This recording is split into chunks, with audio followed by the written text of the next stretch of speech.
नमस्कार किसान भाइयों, अनाज के इस ऑफिशियल यूट्यूब चैनल में आप सभी का स्वागत है। आज के इस वीडियो में हम बात करने वाले हैं एक ऐसी दवा की जो इंसेक्टिसाइड और फंजीसाइड का मिक्सचर है, जिसका नाम है श्रीराम ग्रुप्स द्वारा बनाई हुई वर्लस्ट। इसके अंदर अगर हम टेक्निकल्स की बात करें तो पायरोक्लोस्ट्रोबिन 3.5%, थायरम 15% और क्लोथियानिडिन 22.5% मौजूद है। इस दवा के बारे में बात करने से ठीक पहले मैं आप लोगों को बता दूं कि 8740000770 नंबर को अगर आप लोगों ने अभी तक सेव नहीं किया है अपनी फोन बुक डायरेक्टरी के अंदर तो तुरंत प्रभाव से सेव कर लीजिए। और कृषि संबंधी किसी भी समस्या का समाधान अगर आप चाहते हैं तो हमारे नंबर पर कॉल कीजिए या मैसेज कीजिए। हम तुरंत प्रभाव से आपके सारी समस्याओं का समाधान आपके समक्ष लेकर के आएंगे। अगर आप चाहते हैं कि चौबीसों घंटे आपके पास कोई एक ऐसा साथी मौजूद हो जो आपकी किसी भी समस्या का समाधान आपके बोलने भर से या लिखने भर से आपको प्रदान कर दे, तो हमारी एप्लीकेशन अनाज.ai को तुरंत प्रभाव से डिस्क्रिप्शन बॉक्स में जाकर के डाउनलोड कर लीजिए। आइए किसान भाइयों, समझते हैं कि श्रीराम वर्लस्ट को हम जो है बीज उपचार में किस तरीके से इस्तेमाल कर सकते हैं। बीज उपचार की श्रेणी में जब हम जाते हैं तो मैंने आप लोगों को पहले भी बताया है कि हम FIR तकनीक का इस्तेमाल करते हैं, जहां पर एफ और आई का मतलब होता है फंजीसाइड और इंसेक्टिसाइड से ट्रीटमेंट करना किसी भी बीज का। यहां पर हम बात कर रहे हैं सोयाबीन और धान के बारे में। तो उन दोनों का ट्रीटमेंट अगर आप करना चाहते हैं तो वर्लस्ट दवा आपके लिए काफी कारगर साबित हो सकती है। बाकी बचा हुआ आर जो है वो राइबोसोम का ट्रीटमेंट है, उसके बारे में भी हम लोग पिछले वीडियो में बात कर चुके हैं। आइए समझते हैं कि ये टेक्निकल जो है किस तरीके से काम करते हैं। तो पायरोक्लोस्ट्रोबिन 3.5% जो है फफूंदी की श्वास क्रिया को रोकता है और फफूंदी को जो है जड़ से नाश कर देता है। थायरम 15% की अगर मैं बात करूं तो मिट्टी व बीज में मौजूद फफूंदी का नाश करता है, उनको बढ़ने से रोक देता है और उनका नाश करके पौधे की वृद्धि में काफी अच्छा सहायक रहता है। क्लोथियानिडिन 22.5% क्या करता है, एक सिस्टमिक कीटनाशक है जो कि रस चूसने वाले जो कीड़े होते हैं या जो सफेद मक्खी होती है उसका नाश कर देता है और नाश करने के साथ एक बार फिर से पौधे को अच्छी उपज के लिए अग्रसर करता है। ठीक है, आगे बात कर लेते हैं कि वर्लस्ट का जो उपयोग है वो सोयाबीन और धान में किया जाता है।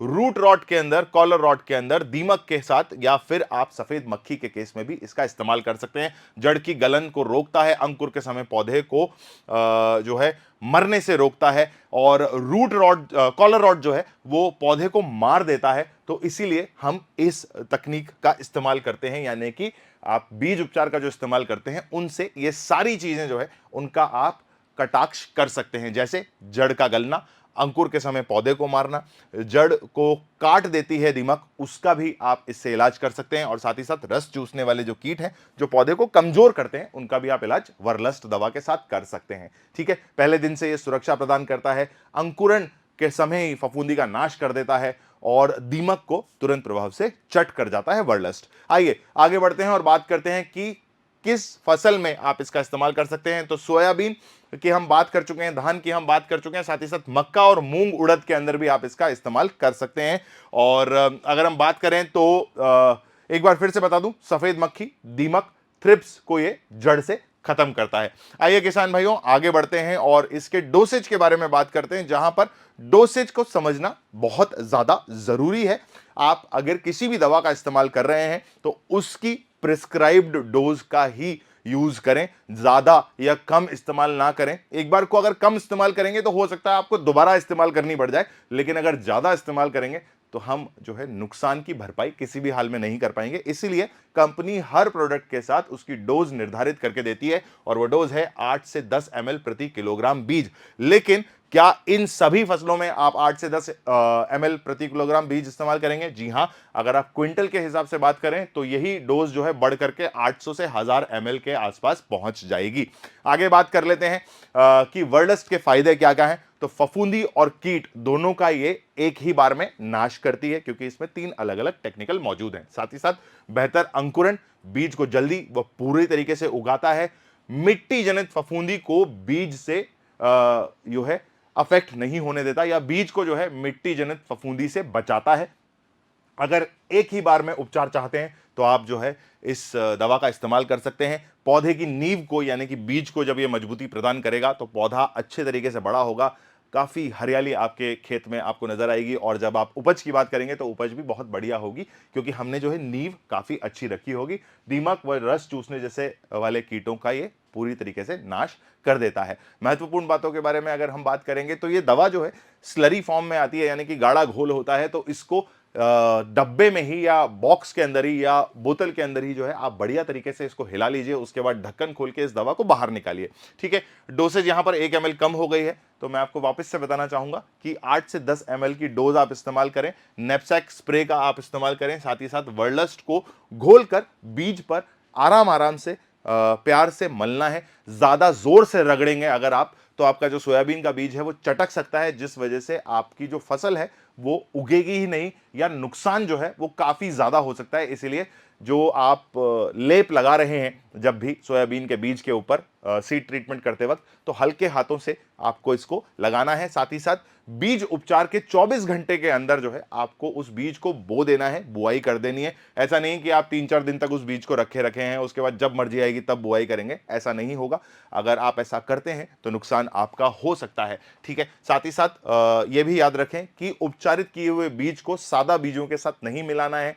अगली जो टिप है वो ये है कि बीज को जो है पशु व पक्षियों से दूर रखना है, अगर वो उसे खा लेंगे तो उन्हें भी नुकसान पहुंच सकता है। साथ ही साथ बीज को छाया में आप सुखाएं ताकि बीज जो है अच्छी तरीके से सूख सके, धीरे धीरे सूख सके। धूप में अगर आप इसे सुखाते हैं तो दवा का असर जो है काफी कम हो जाएगा। जब आप बीज उपचारण कर रहे हैं या सीड ट्रीटमेंट कर रहे हैं तो सुबह जल्दी करें या शाम को देरी से करें, मतलब सूरज में जाकर के ये जो ट्रीटमेंट है आपको नहीं करना है ना।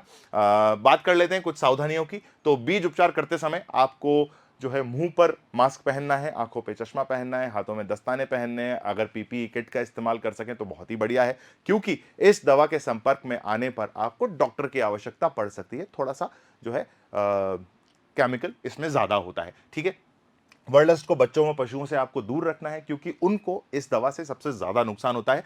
अगर आपके त्वचा पर, आंखों में ये दवा लग जाती है तो तुरंत प्रभाव से इसको साबुन व साफ पानी से धो लीजिए, अन्यथा आपको डॉक्टर का संपर्क जो है अपने पास ही रखना है। जिस तरीके से आपने हमारा नंबर 8440000770 सेव किया हुआ है, उसी तरीके से एक डॉक्टर का नंबर भी अपने पास सेव करके रखिए, जिनसे आप परामर्श ले सकें। दवा का इस्तेमाल करने के बाद आपको जो है हाथ और मुंह को अच्छी तरीके से धोना है और उसके बाद ही किसी भी तरीके का भोजन जो है वो ग्रहण करना है। आइए बात कर लेते हैं इस वीडियो के आखिरी चरण में जब हम आ चुके हैं उस बारे में, यानी कि तकनीकी संरचना या टेक्निकल कंपोजिशन के बारे में। लेकिन उससे ठीक पहले मैं आपको फिर से याद दिला दूं कि वर्लस्ट दवा का इस्तेमाल आप FIR तकनीक में कर सकते हैं, जहां पर F और I दोनों जो है, यानी कि फंजीसाइड और इंसेक्टिसाइड का जो ट्रीटमेंट है आप वर्लस्ट दवा से कर सकते हैं। इससे आपका जो लागत है सोयाबीन की बुआई या धान की बुआई करने में वो कम हो जाएगी, क्योंकि आप फंजीसाइड और इंसेक्टिसाइड का ट्रीटमेंट जो है एक ही दवा से कर पाएंगे। तो टेक्निकल्स की अगर हम बात करें तो पायरेक्लोस्ट्रोबिन 3.5%, स्ट्रोबिल्यूरिन समूह का जो मेंबर है और फफूंदी की ऊर्जा को जो है काफी हद तक खत्म करके पूरी फफूंदी का नाश कर देता है। साथ ही साथ पौधे को हरियाली से भरा हुआ रखता है। आपका जो खेत है वो काफी हरा हरा आपको नजर आने वाला है।